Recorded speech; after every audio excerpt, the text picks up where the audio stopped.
Hello and welcome to the Press Start podcast, Press Start Australia's weekly video game discussion podcast. I'm your host, Ewan, joined today by my fellow gamers and co-hosts, Shannon. Hello. James. Hello. Brodie. Hello. Kieron. Hello. And Harry. Hello. James, what was so funny about my intro? What were you... There was nothing funny about your intro. Did I say something wrong? Was that another phrase I got wrong?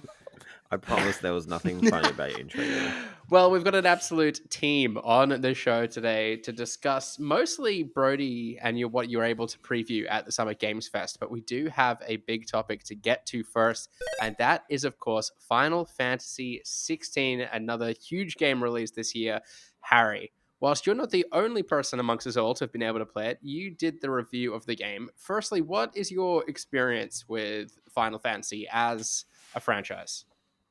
Yes, I was lucky enough to review it. As far as like my prior experience, I've played a lot of FF14, like ungodly amounts, in the amount of time that I was invested in it, at least. The original FF7, Crisis Core, FF7 Remake. I feel like everyone played Final Fantasy 15. And I've also dabbled in the 13 trilogy, and I think I played about half of 8, which I need to get back to as well. Cool. And a bunch of the spin-offs, Type Zero. A fair few, and notably amongst those, 14 as well, because it's Creative Business Unit 3 that went from 14 to now 16, if I'm not mistaken. Cool. Well, tell us about what you made of Final Fantasy 16. How did your review pan out in the end? Yeah, I think it's excellent. It doesn't the review really... or the game? Both. Both. I'm sure both. It doesn't do they have shifted to like an all action framework. A lot of the RPG stuff is long gone, which is sort of something that they've been moving to for a while now. I don't think they've just ever really gone like whole hog on it like they have here. It feels like the entire game is built around it, where maybe before they were a bit worried about fully committing. So that's really interesting. I think it lands really well. And it's really unique. Like, it really doesn't do much in terms of like breaking new ground for FF or action games, but it does what it does like really, really well. Just tells like a fantastic narrative, an excellent cast of characters. The combat is not as like complex as like your Devil May Cry or your Bayonetta, but I think there's enough room for player expression. Especially when you get into like some of the late game boss fights, hunts, the new game plus mode. It's really good, like both for fans and newcomers, I think. Yeah, I've played very little of it so far, only kind of what's available in the demo, and even that I've not played through and beaten yet. But yeah, the combat this time around, and I guess the same with 15 and 7 Remake, speaks to me much more than previous Final Fantasy kind of turn-based games have. I think one thing that's worth calling out, because like, I'm a relative newcomer to Final Fantasy as a franchise, and it was news to me when I first heard it. But like, this is obviously a standalone sort of thing. It's a new world. It's new characters. You don't need to have had any previous connection to Final Fantasy. No. In saying that, then how did you find the characters and the world this time around? I think one of 16's biggest strengths is its world building. Valistea is so well realized. There are so many ideas and themes that CBU3 explore in this game, to varying levels of depth, but through side quests, other characters, they have like a whole character, like a whole NPC in Hideaway, which is like your little base of operations, dedicated to keeping track of like the lore, the things that are in Valistea. Because it can be not overwhelming, but it's very dense. There's a lot to sink your teeth into. But it all feels like really well realized, really fleshed out. And the same goes for the characters. I think the demo probably lets on that the narrative is going to be about something it's not. It shifts pretty dramatically a third of the way through. It would be a shame to spoil that. But yeah, most of the character stuff is excellent. Clive is, I think, one of the series' best protagonists, fully realized by Ben Starr, who does an excellent job portraying such a wide range of emotions. I mean, you see it in the demo as well, but there are so many other moments in the game that just like his performances they certainly sent shivers down my spine. I think I was growing to like the characters quicker in the demo than I have when I 7 Remake, for instance. Maybe it's blasphemous to say, but it took me a little while to kind of get to know those characters and grow in a relationship with them. Yeah, whereas this time around, I felt like I was immediately understanding people's motivations and stuff. Yeah, a lot and I think the localization is a big part of that. Like, I think the way that they've done this game has been different to other Final Fantasies in that the script was written and then they work with Koji Fox to translate and sort of meet in a happy middle ground instead of just doing like a straight translation. And so because of that, there's a lot of little things that Final Fantasy 16 does that the other games don't. It doesn't feel like a JRPG in the way it conducts characters and voice acting and things like that. Like, it feels almost like you're playing a Game of Thrones type, dark fantasy. It doesn't feel like a Japanese game in that aspect at all, which I think will appeal to a lot of people who struggle to get into other JRPGs for that reason. Yeah. To bring everyone else into the conversation now, Kieron, you've also been able to play Final Fantasy not once but twice, I believe, and had already platinumed it unbelievably. Has everything Harry said rung true with you so far? Is someone else that loves Final Fantasy games, is this now up there amongst some of your favorites? Yeah, definitely. Like, especially like it's easily a clear favorite in the more recent entries. I think one of the things, like, obviously Harry touched on a lot of the stuff it does get right, but I think one of the other things it does really well is the way that it's paced. It has, and I mean, like, the development team have described it in the past as well as like a roller coaster ride-esque kind of pace. So you kind of build momentum to these really big moments, which in this game are like the big icon fights that you get to engage in, that sort of punctuate the story. So you kind of build up to those moments, and then they're super explosive and exciting and visually amazing, and then it kind of just like peters down a bit again, and you get to like sort of chill and learn a little bit more about the world and reset and kind of move forward to your next sort of part of the journey. And I really like the way that it does that, and it gives you the opportunity as well, like Harry was saying, to explore the lore further if you want to, by reading up on it or doing side quests, which are all like really, really good and like really well integrated into the world building. I think all of that stuff, like they've nailed way more than most of the recent Final Fantasies, like since the early days. So like that aspect of it I really like. Yeah. I love how you can, I was going to say it earlier, you can hold the touchpad down at any point too, and get like bubbles kind of pop up on the screen that give you like just a 1 paragraph explainer on maybe a character that's in the scene, or like a group, or it feels very, like you mentioned Game of Thrones, Harry, it does feel very Game of Thrones-esque, at least in the start, where you kind of got different banners. There's like a lot to different keep kind of track houses of, for and sure. stuff. Yeah. But like just getting little tidbits of lore around that whenever you want is super, super useful. Harry, I might come back to you. Kieron mentioned the icon battles there. Obviously, that's kind of been a big feature of the game's marketing in the lead up to release, a lot of the trailers that we've seen, so on. How did those eventuate in the final version of the game? Did you feel that they were kind of more cinematic?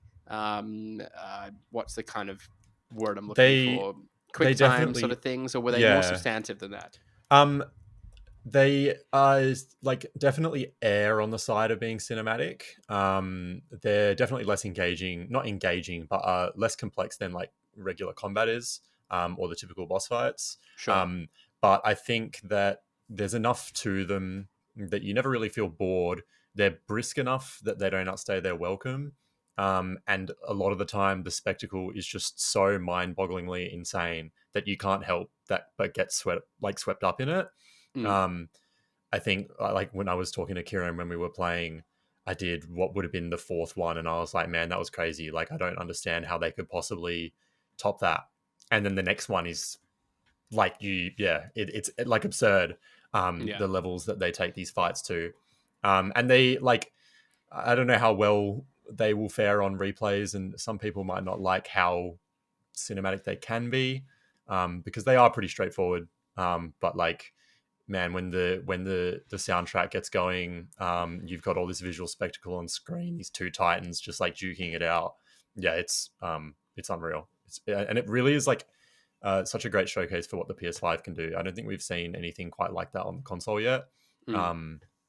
yeah, just so impressive all the time. Yeah, I'm yet to experience one myself, but I remember seeing Kieran's preview footage, and it just like seeing the whole thing play out was so cinematic. It kind of felt like those kind of God of War takedowns where, just kind of takes the controls away from you and it's fully animated, but obviously kind of giving you some of the control for those more impactful moments, which kind of just makes it like, I would guess, and it makes it kind of like land a little harder and just that's a good comparison point, I think, like especially now that like the modern God of War games aren't doing those scale boss fights anymore, like this is sort of what those feel like. They aren't like used super often as well, like they come at just the right time. They feel special because I think there's probably only about 4 or 5 of them across the entire game. But like Kieran said, there's like a true build up. Almost like each one is its own mini arc in a grander story. And yeah, they really feel like that downward rush, like the roller coaster is the perfect way to describe it. James, you've also had the opportunity to play some of Final Fantasy 16. Have you beaten it as well? Yeah, I have. Amazing. Everything that we've discussed so far, that all hold true with you as well? Oh, the contrarian! There's always one. Oh my god. Okay, I'm not a contrarian. I don't know. I like it. I just want to like clarify that. You just wanted to like it more. Yeah, I did. I genuinely like it. Like I think I'll remember it for a while. Like which I can say for most of them. Yeah, I don't know. I said to Kieran early on when I was playing it, I was like, you can really tell that like this was made by the team who made like the MMO rather than say like the main games. I did feel like I feel really weird saying like the opposite of what you guys are saying after what you've said. No, but like I genuinely, it's fine. Like I agree in terms of the icon battles. I think they're like really great. I thought the first 2 were a little bit weak. Like I feel like the first one felt like a shitty Star Fox game, but like after that, like it actually got really good. And like yes, they were quite cinematic, but I think as time goes by and without ruining too much, and you get a little bit more agency in what you can do in those battles, they definitely get better. Yeah. Which was also surprising to me. There's a battle that you think would be like really epic, and I almost thought that I did too much damage too soon and like skip some phases to it, or something, because it was like towards the end there is a battle that should be longer, but it feels like a little bit of a letdown. But overall, like I do think those icon battles are great, and I actually am of the opinion there's like an arcade mode in this game where you can replay all of the boss battles together. I think that alone is like a great game, almost like a perfect game, just playing all of that stuff together without the in-between shit. Metroid Dread did something similar, didn't it? Where it was just like a boss run sort of thing. I think so, Yeah, but like mode. not. I wouldn't say that made that game better. But like to me, like the arcade mode inside this game is actually quite cool, and like that removes all of the pacing issues that I had with it. I love that the combat is like DMC, but I feel like when you transpose that combat from like a 15-hour game into something that can be 50 to 80 hours, like it doesn't quite like to me it just didn't quite stand up that much. Like I would actually dread going into battles with smaller enemies. Is that to say it becomes like it's overly simplified and it's a bit repetitive? It's not even that. It's just like, in FF, which like I'm sure you guys agree with me, like if you go into a battle that's like in one of the old games, like you kind of spend 30 seconds flicking through menus and you get some points, right? And yes, that's not as engaging mechanically, I guess, as going into a battle with something for 3 to 5 minutes when you're just like hacking away at it. Like I feel like there was just like a lot of things like that where it just didn't flow as well for me. Yeah. And that's what I loved about Remake was that you could have like if you wanted it to be all real time, you could, but then if you wanted to kind of slow down and kind of be a bit more tactical about it, you had that option too. Like it was an interesting hybrid of the two kind of traditional approaches to combat, I suppose. It's really tough for me because I was so up and down. Like I there were bits where I loved it. Like I was like, this can't get any better. And then there were bits where I was like, ugh. Like there's a bit where you get an icon and then it's literally like about 3 hours of what feels like side quest before you can get to the next one. After you get Titan. And that like stood out especially to me. I don't know.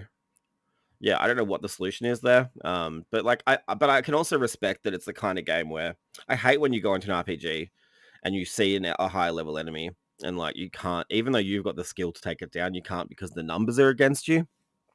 Like obviously turning this into an action RPG, you can just like dodge and evade enough to eventually kill it. It might take longer, but like if you have that skill, you can overcome that. Which I think is like a really, really like that's a cool aspect of changing this up to be like more like an action RPG. Yeah, like overall I really liked it. Like I can't fault a lot. I just didn't love it. I actually think I preferred, even though 7 Remake was a bit like overlong, I think I preferred that more overall. Yeah. And also, Kieron, like, when did RPGs, why do you have to stagger everything in RPGs now? Like, when did that become like a thing? Like, I would love to see something a little bit different. Like, I feel like that was from 13 onwards almost. I don't know if I'm making that up. Yeah. I quite liked. How do they describe it in 16? It's like resolve or something. It's will. It's called will. It's will. Now. That's right. Yeah, you break a character's will or something. Yeah. Well, they broke mine a few times. Made no mistakes. No, but like overall, like really good. I think the hunts are really cool. The boss battles are great. Yeah, just to bolt on to what James is saying, like the regular enemy encounters are like good in the sense you can sort of express yourself and like you can style on them a little bit, but the boss fights are incredible. Like they're so good, and all the hunts are worth doing because of that. Even like the S tier hunts, which are like the highest ones you can do, might as well be like they're close to like super bosses. And you can just stumble on them as soon as they're unlocked and be like. And then you play New Game Plus. Then you play the New Game Plus mode, and they start dropping the S tier monsters into like regular fights. You're like, fuck. Oh wow. Yeah. Okay. Yeah. Don't know if I'm mentally prepared enough for that. Yeah, I'm eager to play more. Like obviously, those that have just played the demo, I think it's only a pretty kind of rudimentary skill set that you've got available to you. In the course of that, you're just kind of like zipping about, hitting square 4 times to land a basic combo, maybe throwing in a fire blast here and there. But I'm assuming that gets a lot more complicated in just the kind of like basic combat encounters that you have the further you get into the game. A little bit more. What's in the demo? What's in the actual demo? Up to the end of the Phoenix versus Ifrit fight. Yeah, and there's also like the first 2 hours. There's also another battle in the demo, I think, with like a few extra abilities thrown in. Yeah. But I think when you unlock like the later icons, for example, like after Titan, they start getting really interesting in that they have like almost like these game plans that you want to be aiming for, which is really cool. Like the final unique. One is quite good. Like I don't think that's everybody's like way that they would want to play an action game, but like it really I really enjoyed that. It almost like getting this final icon and like it changes the way the game flows and the combat flows, and I really appreciated that. Yeah, and I think that's true of the one you get before that as well, right? And like I think that opens up combat quite a bit in the way that you engage. You engage enemies differently. Like instead of just darting about the map, like hacking at things, you play a little bit more considered. And I think when they start throwing boss fights at you when you have more options, they don't let you slack around and just wail on them. Like you want to be precision dodging and making the most of your abilities and things like that. And you can get into a real flow state with it if you get into it, I think. And that's when the game is at its best. And I take it, Harry, you didn't have any concerns around the game's pacing that James mentioned? It all progressed pretty... not really. Solidly. I think maybe because I was so lost in the world that I sort of appreciated the world building. Not saying that James didn't, but like... I can definitely see I can definitely see how someone would feel like, you know, you do this icon fight and you're ready to go to the next thing. And you don't get like sidelined, but the game will be like, hey, there's these people in this village, like go do these quests for them. And it's in service to like building up that region and these characters, but it feels pretty tangential to the main plot. That just seems like such a typical RPG thing. It's like, no, but it's like I don't want to help these peasants. I want to go kill a dragon. Like, you can easily label it as like padding. There is like, and it's even to the point where it's like, you know, go speak to this person, and then you're like, okay, then they tell you to go speak to someone else, and like, okay, now go tell the first person you spoke to me. Like it's that kind of. This is my issue with Diablo at the moment. Like, it's just. A lot of I it would in just- FF yeah. just happens to be very well written, and I think that's why I didn't mind it as much. Yeah. And The a lot world- of it is yeah. in service to the world building. There were some side quests I really liked. Like I said to Kieran, there is one in particular I really, really liked, which I There's a won't couple talk of about 'cause really I'll good ruin ones, everything. yeah. But Very like well written. overall, yeah, I just felt like it was a bit too MMO-y. And I recognize people love that. Like that's just not what I played mainline Final Fantasy for, you know? Yeah, it does feel like 14, like even down to like the music is very similar, same composer. And music's there's great. just like incredible. And just little design decisions that like you can tell that it's the 14 team. And even the way that some of the boss fights are designed, like they have like AoE raid light attacks that bosses would throw out in an MMO and you have to dodge. They sort of have that here in a few of the fights. So it's interesting to see how things carry over if you've played 14. What score did you settle on in the end, Harry? I forgot to ask you. We're at a 9.5 at the moment. Ooh, what a year. What a year of big games it is. Brodie and Shannon, have either of you heard anything that's piqued your interest and gonna tempt you to set aside the time to play some Final Fantasy 16? Personally, look, some of the things Harry's saying is appealing to me. Like, I guess I was putting this not on my radar at all because I don't generally gravitate towards JRPGs, but to hear it's more, I guess, action focused and less like I would typically expect a Final Fantasy game to be, I guess that does appeal to me in a sense. And like the idea of it being more, I guess, fantasy setting rather than, not, they're all fantasy obviously, but like dark and Game of Thronesy, I guess is what I'm getting at. Like that's obviously appealing as well, but I just can't see myself, burying, what did James say, 80 to 100 hours or 50 to 100 hours or something? Like, No, for me it was 50. I think the other guy, I don't know how long you guys took, but mine was It about would have 50. been about the same, I think. Yeah, I was about for my 50 and I first did run. all the hunts Look, and all the side quests. I could see myself installing the demo and seeing how it feels, but I'd probably be satisfied with that. 2 hours is a pretty big game for me these days. Yeah.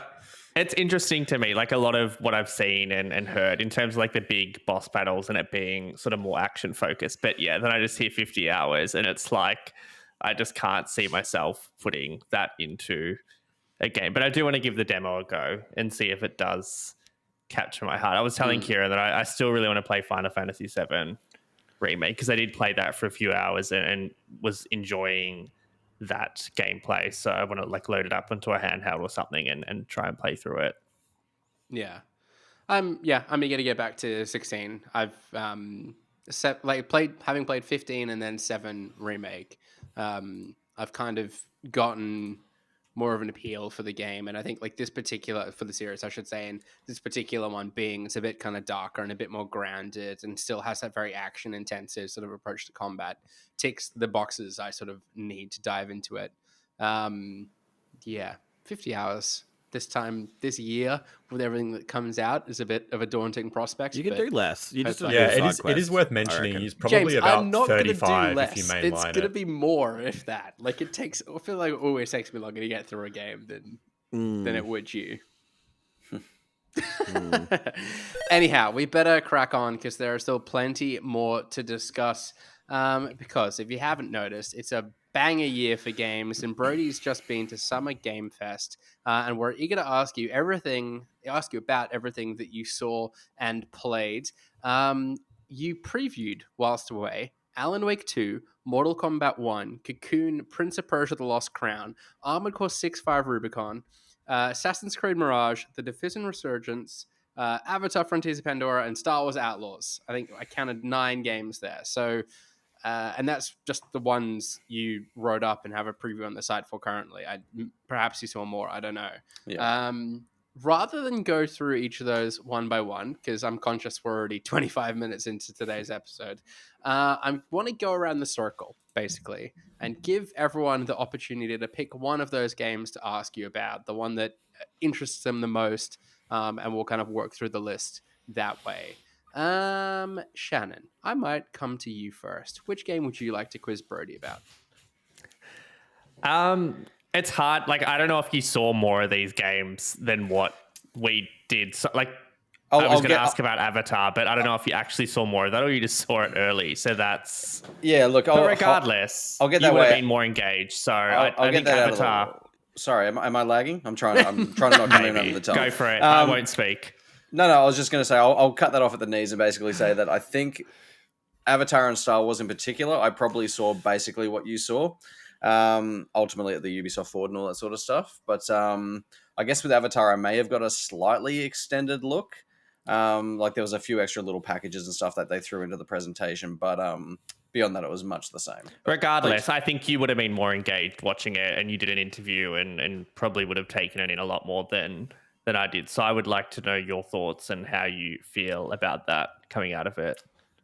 Yeah, so I've obviously listened to last week's episode where you guys talked about it, and I tend to echo the sentiment of the group in that I feel like it's very pretty. I think a lot of the sections, like with the flying, look pretty fun to me, but ultimately I think it is mostly, it looks like a Far Cry game reskinned in Pandora, basically. So as long as things like, freeing outposts and all that sort of stuff doesn't get boring and, feels very samey, I think it could be a bit of fun. Like I'm looking forward to getting around as a Na'vi and hopefully using their more native tools, I guess, rather than big guns and mechs and shit. So, it's probably one of the ones I'm lower on, I guess, from the Ubi side of things. But definitely looks pretty. And I was surprised it's coming out this year. So at least it's something to look forward to, I guess.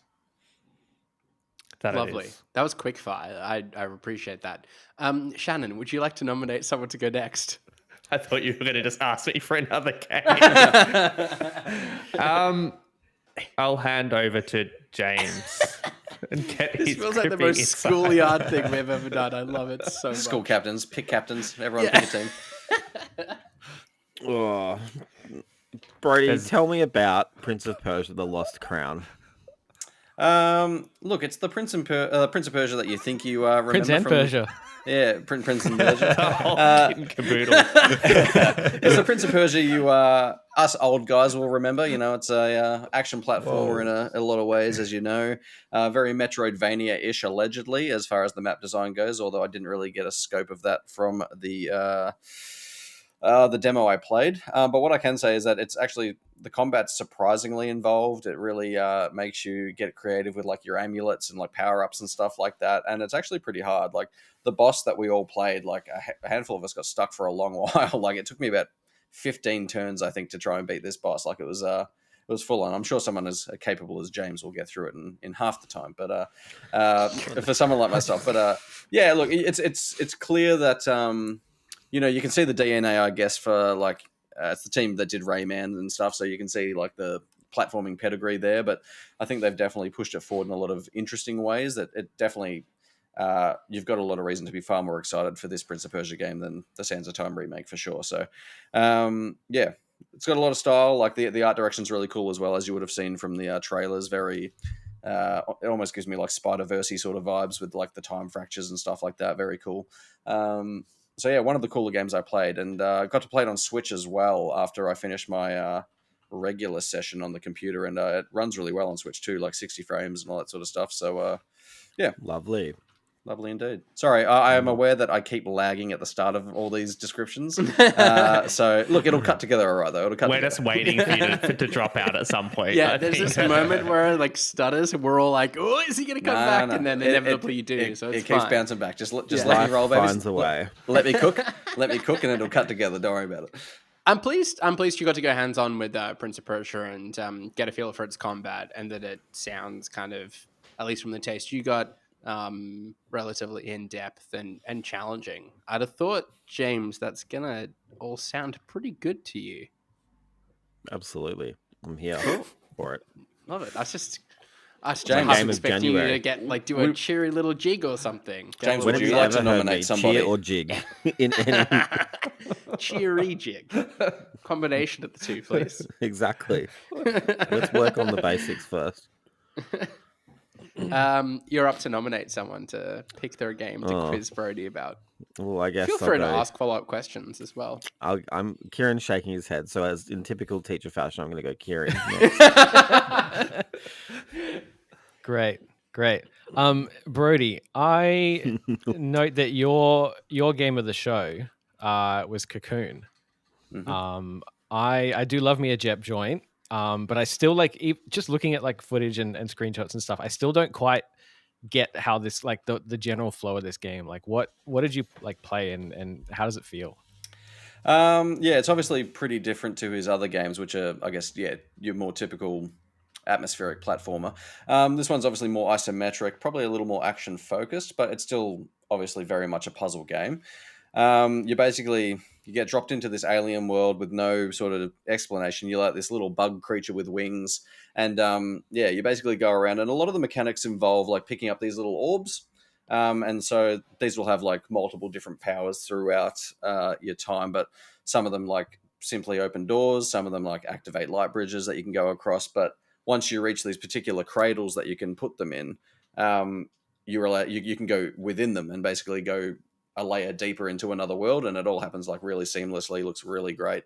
So it's basically just trying to find your way through this world, solving puzzles as you go, and then I think each of these little orbs, from what I could glean, because I got through 2 of them, they each have like a boss fight at the end, which isn't combat intensive or anything like that. It's more like using the mechanics that you've, I guess, uncovered and sort of worked out to that point to beat the boss. So like whether it's picking up an orb and like holding down a button to detonate it and like doing like damage to him that way and stuff like that. So yeah, very different to his other games, but like still got that, like just drips with atmosphere. The art direction's great, like obviously far less muted than his other work.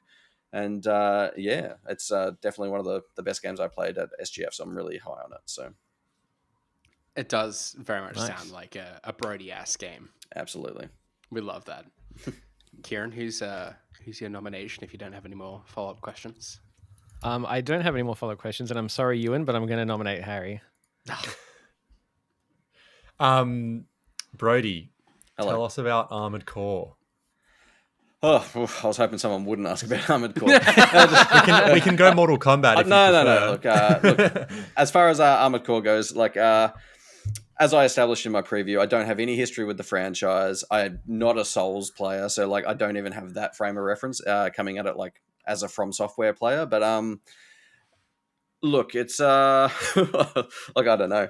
The slice I saw, like it's the areas are really like big and expansive. And yet it gives you a lot of options as how you get around to your objectives and stuff like that. There's like a boost that you can use with your mechs that sort of allows you to like come at it from a lot of different angles. Like you can like put thrusters on to like fly, or you can go other routes. So it feels very emergent and dynamic in that sense. So whether that's like other games, I couldn't tell you. But and during the demonstration, they gave us like a lot of examples of like how the combat can sort of differ up and stuff like that. So like they took us through a fight where they like deliberately lost, basically to show that their loadout for this particular mech wasn't like up to scratch. And then in between like reloads, like you can go into like the assembly menu and like completely like redo your chassis and like I guess like switch up and experiment on the fly, which seems like really fun and exciting for people who are into that sort of thing. But yeah, it looks very much like what I would expect. It doesn't look like it's taken a lot, as I think they've already said it. It doesn't really take a lot of guidance from like Souls or anything like that, or hasn't been informed by what they did with that, which is probably good for long-term fans of Armored Core. But yeah, like I said in the preview, it's definitely got the coolest fucking name of any game that I've seen this year. Like Fires of Rubicon is just metal as. So yeah, look, I think if you're an Armored Core fan, I think it's really going to appeal to you. I expect there'll probably be like the subsect of like From Soft fans who come across from Elden Ring who might not vibe with it, but yeah, if you're into Armored Core, I think you'll like what you see.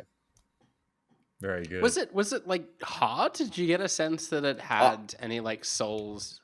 I didn't get to so Armored Core's one I didn't play. That was a hands-off presentation, but look, it looks pretty involved. Like it's pretty quick, and obviously it involves like you're blocking and you're dashing out the way and all that sort of stuff. So very like action oriented, but yeah, and like big scale bosses and stuff that you'll obviously see and probably have seen in some preview footage. Like, so would I say it's hard? Yeah, I think it would be. I think the other games are meant to be hard. Like I think it always has been pretty tricky. So it looks like it definitely keeps that spirit up. Did they touch on the controls at all? Because that's typically what's been like really weird about Armored Core is that the controls are ungodly, but once you wrap your head around them, they're really sick. Not that I recall. Sorry, Okay. Not that I recall. All right. No You didn't worries. bring back like the A4 sheet with the controls all mapped out, no? Didn't get one. Like I said, we didn't play Damn. it. Oh yeah, of course. They only do that when you play.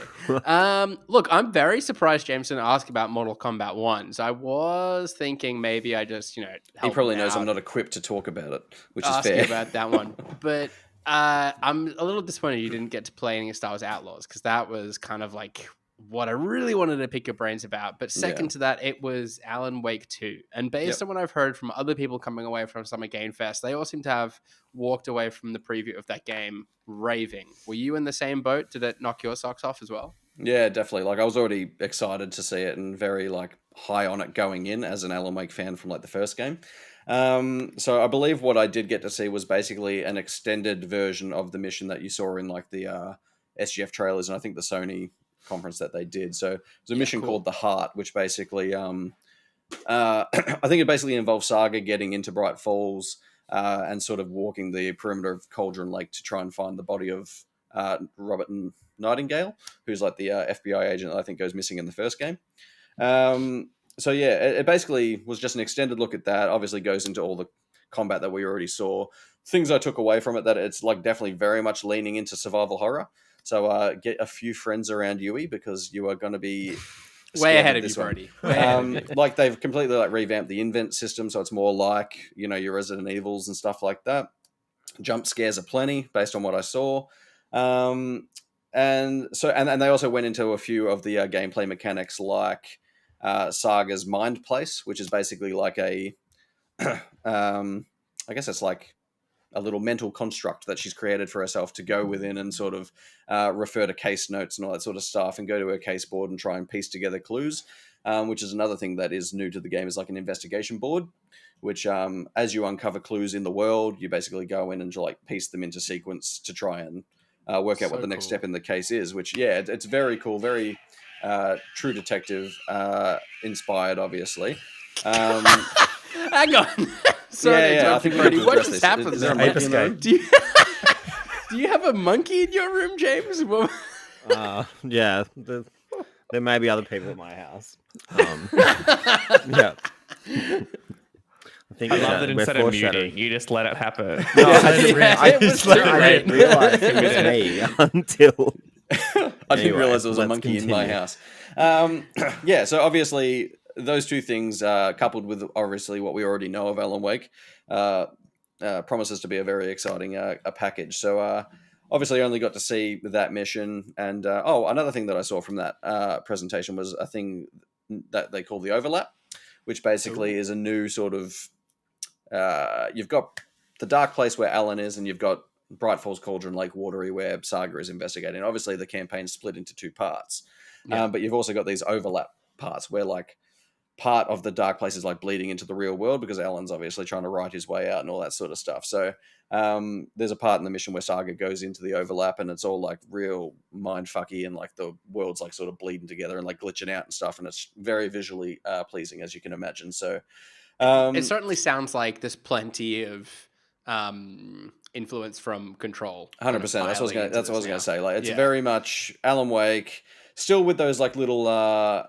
If you've played Alan Wake and Control for that matter, like Remedy are very good at like bleeding like live action stuff into, I guess, the pre-rendered scenes and all that sort of stuff, and all that's still present very clearly. So it's basically like it makes me so glad that we've had to wait like 13 years for this sequel, because Alan Wake, if they had done it 3 or 4 years after the fact, it definitely wouldn't have been what this is. So I'm glad it exists in the way it does, and that it's been so informed by Control in that sense. So yeah, it's definitely the most exciting thing I probably saw hands off at Summer Game Fest. And October can't come soon enough. Sick.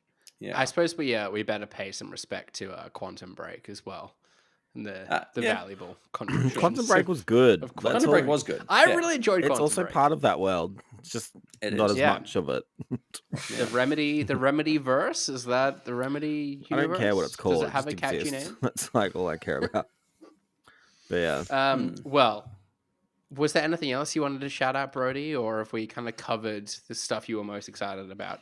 That's pretty much the bulk of it. The only other thing that I did play that really did appeal to me was Cyberpunk 2077 Phantom Liberty. Oh yeah, cool. Yeah, I got to play that for about an hour, and yeah, everything you would have read online so far about it, like being completely revamped and changed, and obviously just the setting of Dogtown itself, and Idris Elba's just a fucking cool dude. So, like, it's a really exciting expansion, and I really like what I played so far, and I was annoyed that I had to hand it back over. So it's actually made me go back, and I've started playing Cyberpunk 2077 again. So might finish that review. Yeah, the score's coming. It's been a review in progress for almost 3 years, so I'll round back around to it. But yeah, so that's a go on, sorry.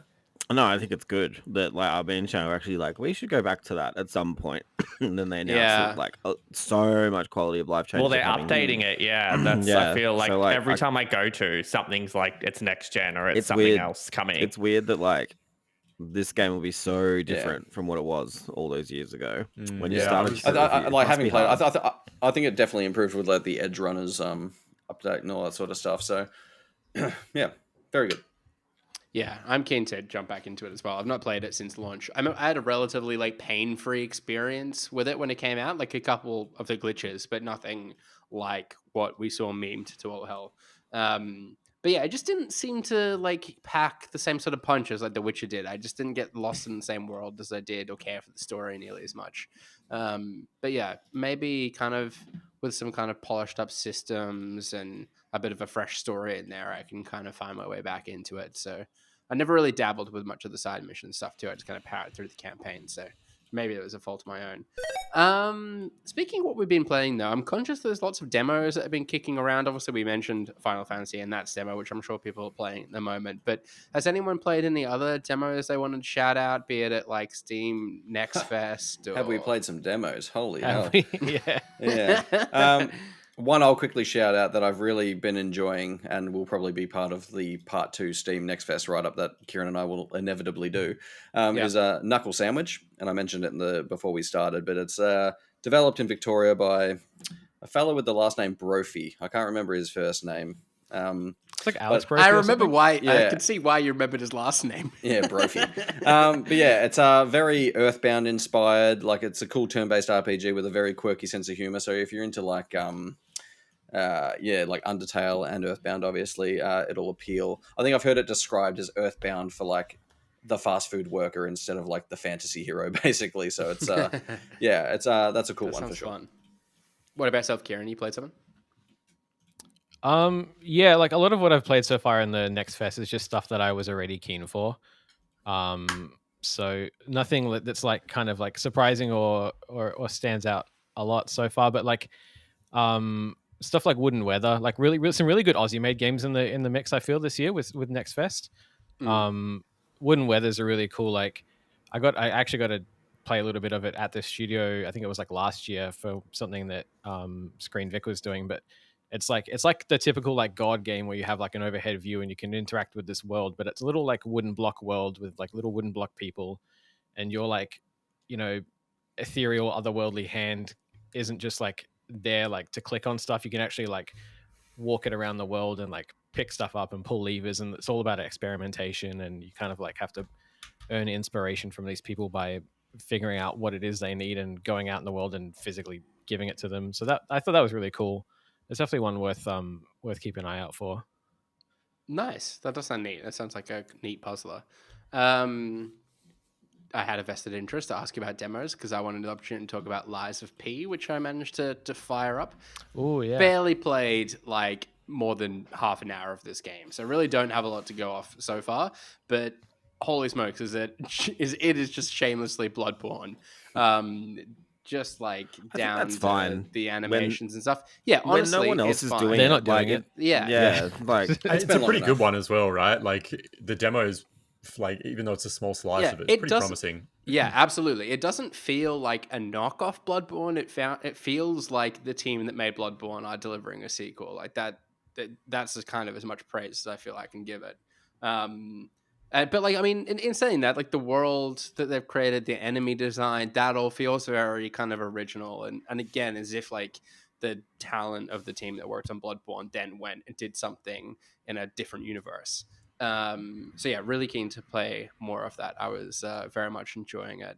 And yeah, anyone that's kind of got that sort of itch to scratch, maybe off the back of Elden Ring or whatever, definitely like make the time to go and play that demo. But I suppose we better move on and fire a rapid fire question your way. Brodie, you called out as we started the show. You sent me a text message and said, you've not put in a rapid fire question in today's show notes. And I panicked and I thought of one on the spot. And I don't know how it's going to go, but I like keeping you all on the toes. Thank you. You like the question? Excellent. It's okay. It's okay. So a photo of Nicolas Cage hanging out with Hideo Kojima did the rounds online this week. I'm eager to ask you, is this your dream collab, or is there someone else you would rather see work with Hideo Kojima? Be an actor, musician, another game creator, go crazy. Kieron, I'm going to put you on the spot first. Who'd be your pick to work with Hideo Kojima? Oh, we have to pick someone. I thought you were just asking if we'd rather see someone else. I was going to say yes. I'm going to be boring and say Del Toro because it was going to happen and then it didn't, and I still want it to happen. You mean like more than he already has? Like kind of actually do a proper... I mean, his part in Death Stranding was just like his likeness, but I mean like an actual like a PT like project. Did he not lend his voice to it as well? I thought he had. No, he was just I don't think so. The visual for the character. Right. Yeah. Fair enough. James, what about you? Who'd be your pick? I don't know actually. I go to someone else.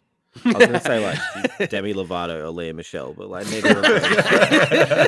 They're not real. Oh my god. She can't read a script, so Yeah. Yeah, I'd believe it though. Like Hideo Kojima, like I would never have guessed Norman Reedus was gonna be his right hand man, but here we are. Who's like in right now? He really goes for them. Like I feel like I could see like a Margot Robbie appearance, Like Arina Sawayama. Harry Styles, perhaps. Yeah, I can see that. Yeah. Harry, do you have a name you want to chuck in the proverbial hat? I'm all for Nick Cage in Death Stranding too, but bouncing off what Kieran said with like collaboration, I would love to see what him and Jordan Peele would come up with. I know that they were together very briefly a while back, but that's a good shout. That would be fascinating. That is a very good shout. I want to stick with the like director theme and say either Alex Garland, having watched a couple of their films recently, that'd be really cool. Or I was gonna say Neil Blomkamp, who just doesn't do enough anymore. But I love like his approach to sci-fi, and I reckon they could do something kind of cool together as well. What about Tom Cruise?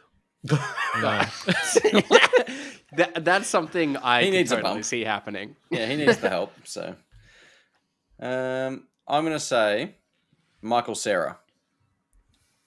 Okay, all right. I reckon Cool. it could be the renaissance for Michael Cera. You watch. He was in Black Mirror. He had a cameo in Black Did he? Mirror. Did he really? Yeah. I haven't watched the new Right. Black Mirror. Spoiler yet. I'm very alert. excited. Sorry. I was going to ask what's Michael Cera done recently. It doesn't Last matter. thing I remember him Scott being in Pilgrim. was like American Hustle, in which I think he played himself. He's in Barbie. Was it American Hustle? He's in Barbie. Yes. He's in Yes. Barbie. I don't So think is he's in everyone American else. Hustle. No, Do you mean what's like the film- This Is the End? no? What's the film about should gambling? move on. American Hustle isn't about gambling. Now is You it? See Me? No. No, that's No. that's magic. It's Magic. the film. And I think Ocean's 11. you know what? 13. I'll tweet about it later. Once We're I, just tossing once I put names it out at this together. point. Let's play. What's the IMDb? Yeah. Let's play a game of some kind, but not what's the IMDb. What's the wiki instead, or what the wiki is? It's not pluralized. What the wiki is the Press Start podcast What's game the show wiki? with What the Wiki is the Press Start podcast game show where the previous week's winner reads part of a Wikipedia page for an unknown game, and we, the contestants, must guess the game. A point is awarded for each correct guess, with the round ending after someone bags themselves 2 points. They win the round. Shannon, that was you last week. Not only being the first to 2 points, but doing it with a clean sweep as well, which bagged you a bonus 3rd point. The first time ever in the history of What the Wiki that has happened.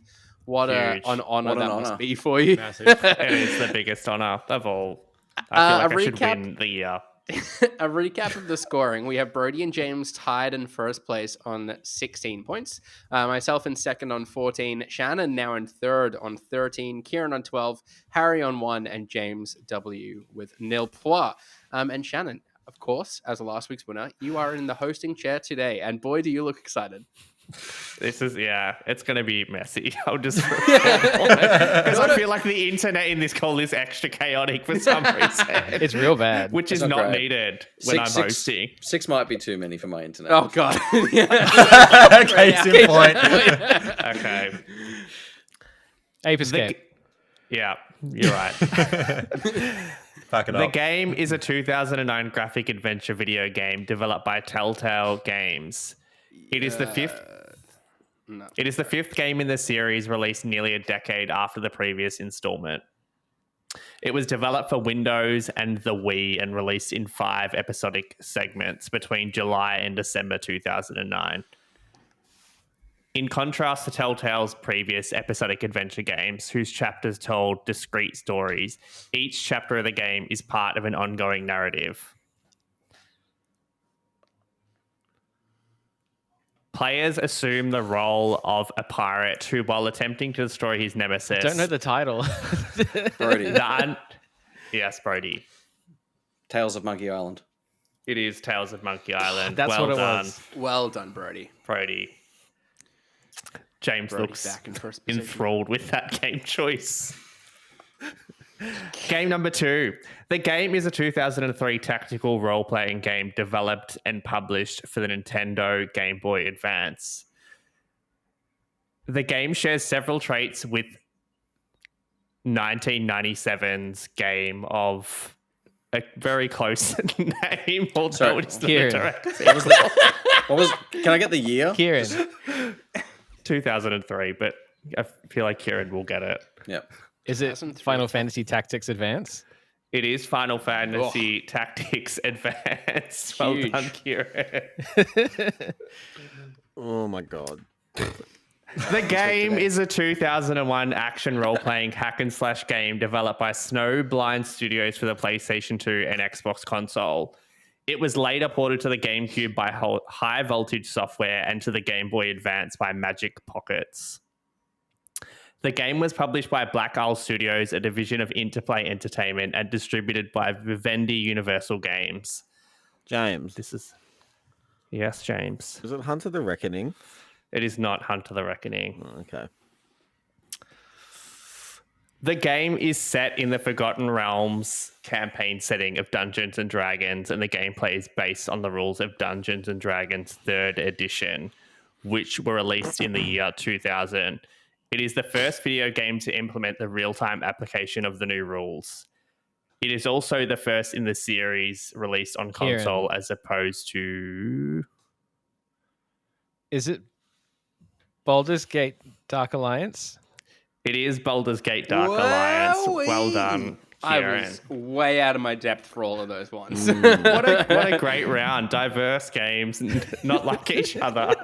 Just here, there, everywhere. Really kept us on our toes. Wowee. Well done, Kieran. That moved you up into 3rd place. Leapfrogged over Oh, Shannon. no. So rather bad.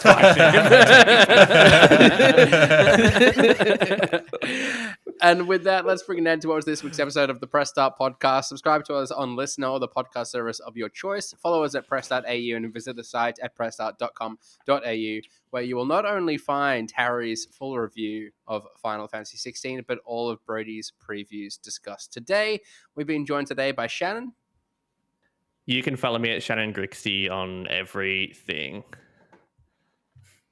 Amazing. I don't know why I said I've that, but definitely, on I've everything. definitely Go for updated the it. graphics now. The graphics all still okay. Amazing. Perfect. Yes, for now, until I decide to change it to something else. Until next I week. like copy an old file from like 3 weeks ago and it throws it all out of whack again. Also joining us today was James. Yeah, you can find me on Twitter at Jams, ATJAMZ. Sharing his review of Final Fantasy 16. It was Harry. Yes, you can follow me on Twitter at Harry_Callow. Go read all of our FF coverage and SGF coverage. There is just a boatload on the site at the moment. It's impressive to see. Bagging himself the points and what the wiki today. It was Kieran. Yeah, HASH_BRAUN on Twitter. And fresh from LA and Summer Games Fest, it was Brodie. Thank you. You can follow me on most things at Brodie_DG. I should have just ended that sentence with fresh. It was Brodie. That would have been equally as true. And I've been your host, Ewan Roxburgh. You can follow me on Twitter at Ewan_Roxburgh. Thanks again for tuning in. And until next time, happy gaming. Bye. Bye.